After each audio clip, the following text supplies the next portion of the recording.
Okay, let's quickly cut across to these protests that in fact are taking place in the capital. Remember, even earlier we had told you about this Tibetan supporters in fact protesting outside the Chinese mission in the capital against Chinese President Xi Jinping's visit to India.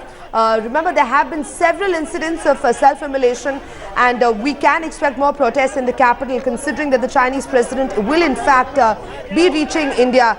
And these pro-Tibetan activists protesting in Delhi. Now, even earlier they were protesting outside the Chinese mission, and we did in fact hear several Tibetan students in fact pleading that the Narendra Modi government speak with China about the Tibetan government. Remember that in fact resides in exile in Dharamshala. But these protests in fact taking place outside the Chinese embassy, in the capital. As you can see, the Delhi police there are trying to take stock of the situation, but the protests in fact only growing, and we can expect more.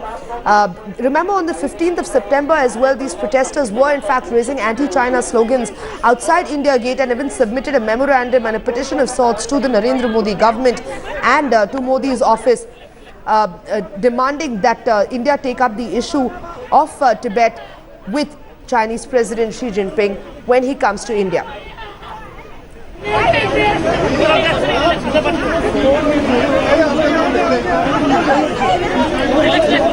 Right, these protesters in fact are raising anti-China slogans, as you can see on your screens.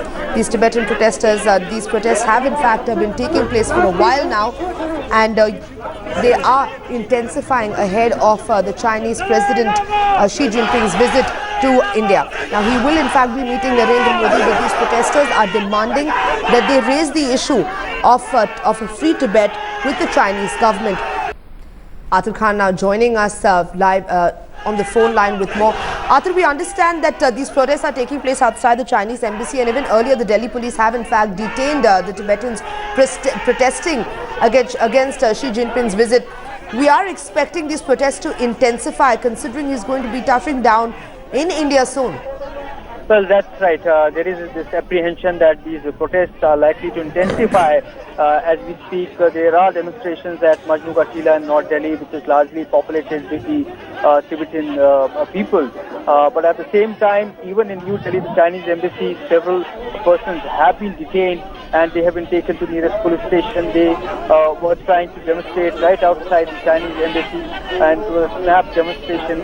But then the security forces acted in time, and they have rounded them up, and they have been taken to the nearest police station. Now, there is fear of more protests in the city, more so when the Chinese president is in New Delhi on Thursday. Arthur Khan, thank you so much for bringing us that update.